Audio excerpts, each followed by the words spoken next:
Assalamualaikum warahmatullahi wabarakatuh. Saya Cikgu Fazli Biosensei. Jangan lupa subscribe channel saya.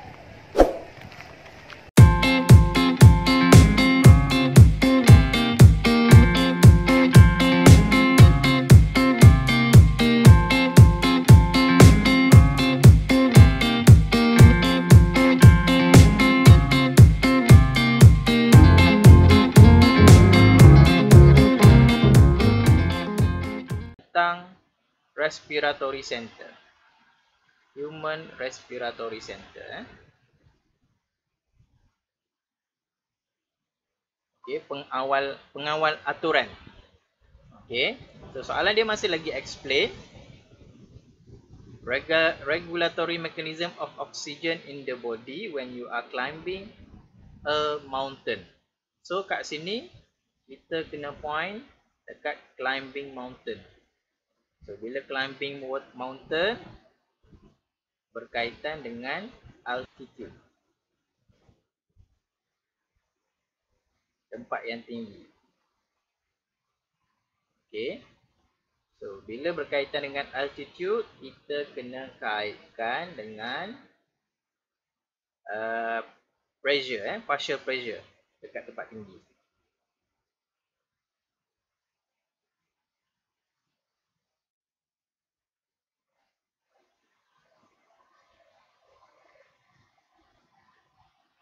Okay, partial pressure dekat tempat yang tinggi. Okay, itu yang kita kena mula-mula fikirkan. So bila partial pressure akan menyebabkan berlakunya perubahan kepada oksigen. Okay, so oksigen dekat tempat tinggi rendah, iaitu hampir menyamai kandungan oksigen di dalam paru. Jadi ini pun masih lagi bab 7, iaitu tentang awal aturan respirasi.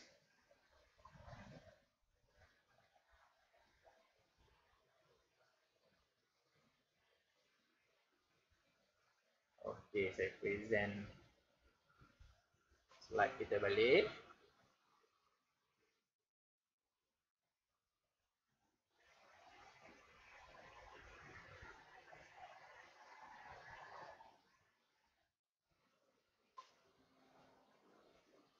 Okey. So, kita revise sikit. Kita terus kepada pusat kawalan respirasi. Okey, so mekanisme pengawalan oksigen dan juga karbon dioksida di dalam badan kita dikawal oleh breathing center. Breathing center yang ada di dalam medula oblongata. Okey, berada di medula oblongata.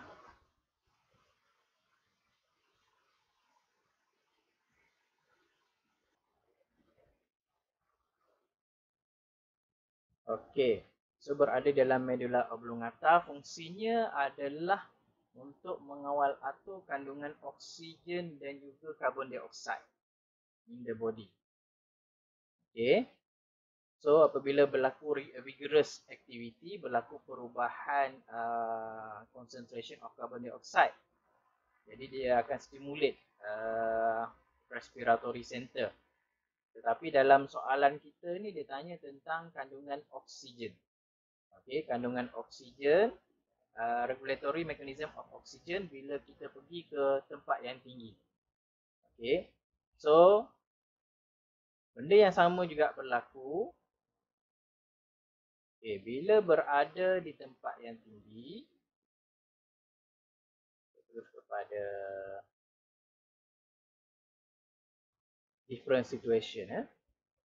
Okay, so bila berada di high altitudes, iaitu above than 4,000 meter above sea levels, 40% of concentration of oxygen is less.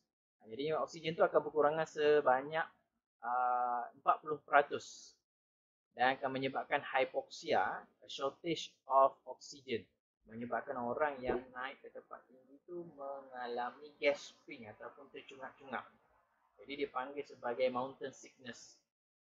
Okey, di mana simptom-simptom mountain sickness ni adalah breathless, headache, nausea, vomiting, heart palpitation, menyebabkan jantung dia berdegup dengan laju. Okey, so apa yang berlaku apabila seseorang tu pergi ke tempat yang tinggi ialah okey, dia chemoreceptor yang ada dalam medula oblongata. Okey, chemoreceptor yang ada pada carotid dan juga aortic bodies seperti yang ada dalam soalan kita tu, dia tunjukkan aortic body dan juga carotid bodies. Carotid bodies dan juga aortic bodies ni adalah sejenis chemoreceptor yang mengesan perubahan oksigen. Okay. So, yang pertama chemoreceptor dia detect. Chemoreceptor tu apa? Carotid arteries dan juga carotid bodies. Kemudian dia akan send impulses to the medulla oblongata. Dia akan hantar impuls ke medulla oblongata. Dan apa yang medulla oblongata buat? Dia akan send impuls kepada heart untuk tingkatkan heartbeat. Dan juga dia hantar kepada respiratory system untuk increase rate of respiration. So, akhir sekali kadar pernafasan tu akan kembali normal. Okay. So, dekat sini, dekat soalan kita, okay, dia kata explain the regulatory mechanism of oxygen in the body when you are climbing a mountain. Okay. So, yang pertama, bila disebut tentang climbing of mountain, yang kita kena sebut, kita kena highlightkan adalah kita bagi tahu climbing mountain tu dia punya tempatnya adalah high altitude yang mempunyai atmospheric pressure low. Okay, so itu kita punya fakta kita. Okay, ini kita punya fakta utama kita. Okay, so bila berada di tempat tinggi, partial pressure of oxygen is low. Kandungan oksigen di tempat tinggi tu rendah. Okay.